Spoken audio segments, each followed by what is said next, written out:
அந்த நட்டி நடராஜ் நடிச்சிருக்க படத்துல விஜய் சார யாருன்னா கிண்டல் பண்ணி அந்த படம் வந்துச்சுன்னு வச்சுங்க, தியேட்டர் மட்டும் இல்ல எல்லாத்தையும் கொளுத்திடுவேன்.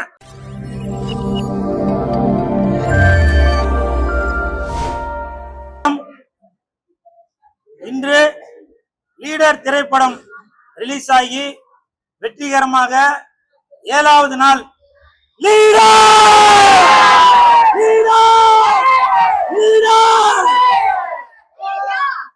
இந்த வெற்றிகரமாக 7வது நாளை நோக்கி போய்கொண்டிருக்கும் இந்த லீடர் படம் தமிழ்நாடு முழுவதும் மிகப்பெரிய வெற்றி அடைந்திருக்கு.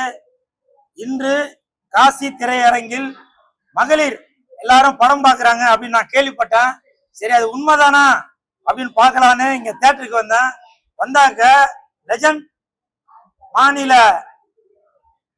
மகளிர் அணி தலைவி கலைவாணி அவர்களும் மகளிர் அணி செயலாளர் முத்துலட்சுமி அவர்களும், வேற என்னம்மா உங்களுக்கு பேர் வச்சிட்டாங்களா? இன்று முதல் நான் உங்களுக்கு பேர் வைக்கிறேன், legend Amudha, legend Amudha, legend Amudha. இப்படி மகளிர் எல்லாருமே சேர்ந்து, மீனாட்சி, இப்படி எல்லாருமே சேர்ந்து இந்த படம் பார்க்கறதுக்காக வந்திருக்கதா நான் கேள்விப்பட்டேன். வந்து பார்த்தாங்க 95% அவங்களே இன்று வியாழக்கிழமை இதெல்லாம் வேலைக்கு போறவங்க எல்லாம் லீவ் போட்டு இல்லத்தரசிகள்லாம் வீட்டு வேலைகள்லாம் முடிச்சுட்டு நல்லா ஜாலியா சந்தோஷமா மகளிர் எல்லாருமே சேர்ந்து இந்த லீடர் படம் எனக்கு தெரிஞ்சு 3வது தடவை 4வது தடவை பாக்குறீங்கன்னு நினைக்கிறேன்.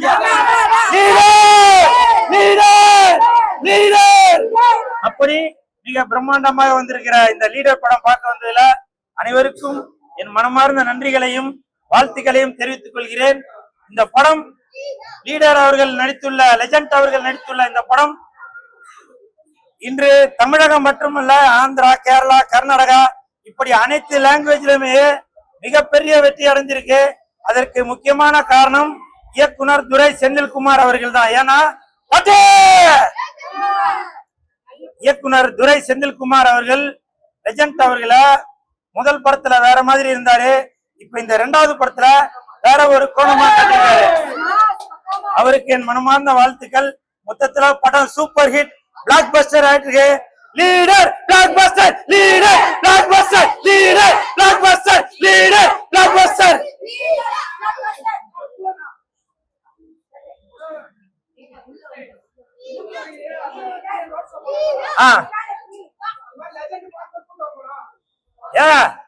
என்னங்க இப்படி கேட்டீங்க?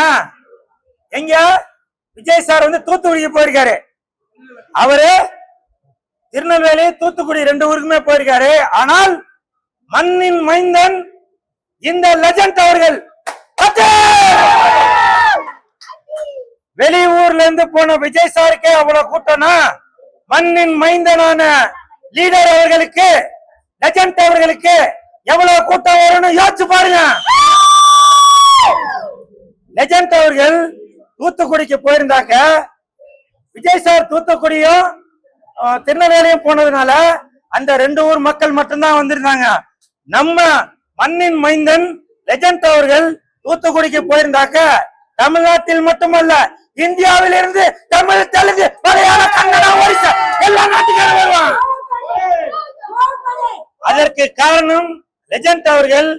அவர் ஒரு தொழிலதிபரையும் தாண்டி, நடிகரையும் தாண்டி ஒரு மனிதாபிமானம் உள்ளவர்.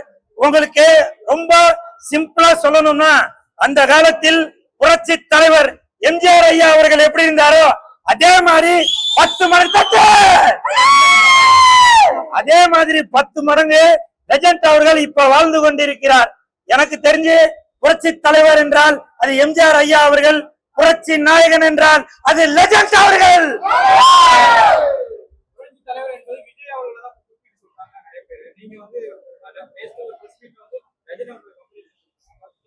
சார், எல்லாருக்குமே ஒரு ஆசை இருக்கும் சார், ஆனால் அவர்களுடைய நற்பணிகளை பார்த்துதான் உங்களுக்கு தெரியும்.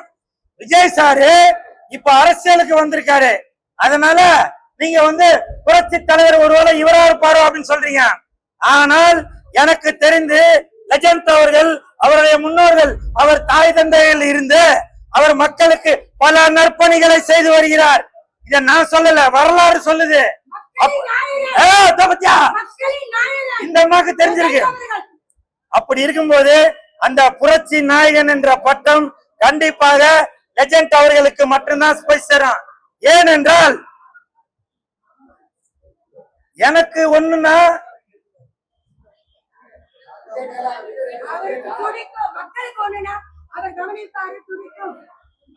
கரெக்டா சொல்லிட்டோமா?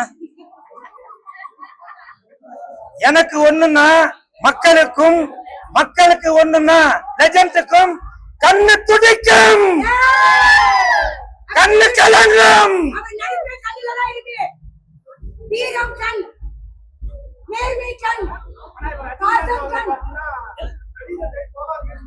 என்னப்பா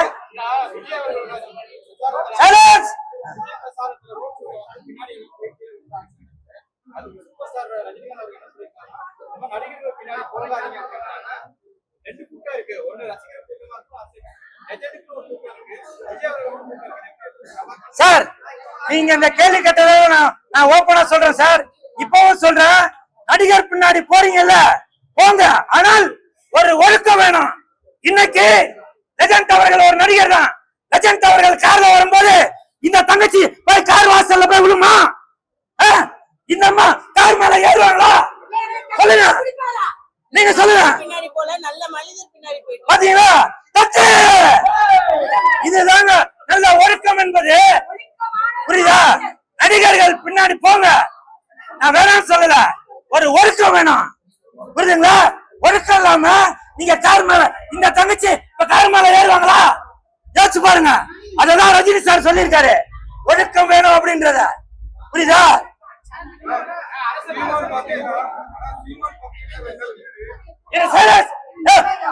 இருங்கம்மா,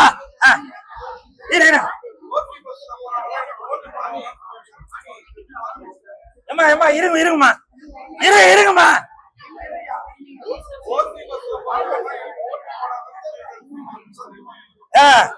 சீமான் அண்ணன் அவர்கள் ஓசி பஸ்ல போறவங்க ஓட்டு போடாதீங்க எனக்கு அப்படின்னு சொல்லிருக்கத அவங்க கேக்குறாங்க. இப்ப நான் சொல்றேங்க, அண்ணா சீமான் அண்ணன் என்ன மன்னிச்சிருங்க, ஓசி பஸ்ல போவாதாங்க எனக்கு ஓட்டு போட வேணாம் அப்படின்னு நீங்க சொன்னீங்கன்னாக்கா ஒரு ஓட்டு கூட விழாதுன்னு. ஏன்னா இன்னைக்கு தமிழ்நாடு ஓசி ஓசி ஓசி வாழ்ந்துட்டு இருக்கு. புரியுதா? உனக்கு ஓசியில என்ன கிடைக்கும் அதை நம்பிதான் இன்னைக்கு தமிழகமே வாழ்ந்துட்டு இருக்கு. அப்படி தமிழக மக்களை இன்னைக்கு எல்லாரும் ஆளாக்கி வச்சிருக்கீங்க. புரியுதா? எந்த இடத்துல ஓசி கிடைக்கிறதுனால பாத்துட்டு இருக்கீங்க. சீமானன் சொல்றது கரெக்ட் தான். ஓசியை நம்பி வாழ்ந்தால் அடுத்த தலைமுறைக்கு சோறு இருக்காது, நீர் இருக்காரு அப்படின்றத அவர் சொல்லியிருக்காரு. சீமானன், நீங்க அந்த வார்த்தையை கைவிட்டுருங்க. ஓசி இல்லைன்னாக்கா யாருமே இந்த உலகத்துல யாருமே இல்லைன்னு.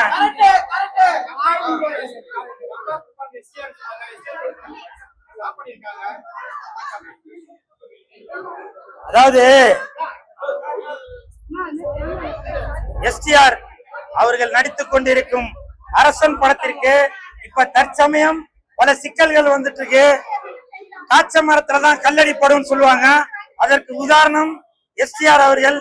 எனக்கு தெரிஞ்சு ஐஸ்வரி கணேஷ் சார் அவர்களும் நம்ம டிஆர் சார் அவர்களும் இணைந்து பேசி அதற்கு ஒரு காம்ப்ரமைஸான ஒரு முடிவு எடுத்தீங்கன்னா இந்த பிரச்சனைக்கு ஒரு தீர்வு காணும்.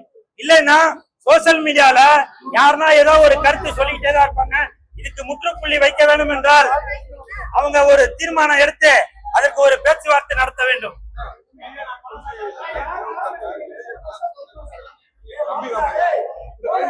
ஒண்ணு மட்டும் சொல்றேன், அந்த நட்டி நடராஜ் நடிச்சிருக்க படத்துல விஜய் சார யாருன்னா கிண்டல் பண்ணி அந்த படம் வந்துச்சுன்னு வச்சுங்க, தியேட்டர் மட்டும் இல்ல எல்லாத்தையும் கொளுத்திடுவேன், இந்தியாவே கொளுத்திடுவேன்.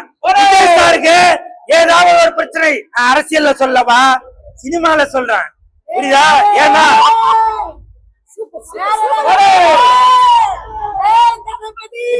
தளபதி அம்மா, நீ தளபதி அம்மா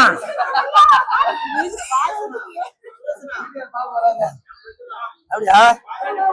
அதனால விஜய் சார் உங்களை பத்தி சினிமாவுல ஏதாவது தவறு நடந்தால் முதல் அந்த தீ குளிப்பான், அந்த தீக்குளி இந்த தங்கச்சி தான் முதல் தீ குளிக்கும். டேய், யாரா அவன்? டேய், எனக்குலாம் என்ன குடும்பம் இல்லையாடா? நீ வேற ஏமா உங்களுக்கு குடும்பம் இருக்கு தெரியுதுமா? ஏமா இவங்க டீ குடிக்கிறீங்களா இல்லையா? குடிக்கிறீங்களா? வேணாமா? அதாவது இவங்க தீ குளிச்சாங்கனாக்க கண்ணகி மதுரையை எரிச்ச மாதிரி அந்த ஒரு சூழ்நிலை ஏற்படும். அதனால அந்த நட்டி நடராஜ் நடிச்ச படத்தை தயவு செய்து தணிக்கை குழு ஆராய்ச்சி பண்ண வேணாம். ஓகே.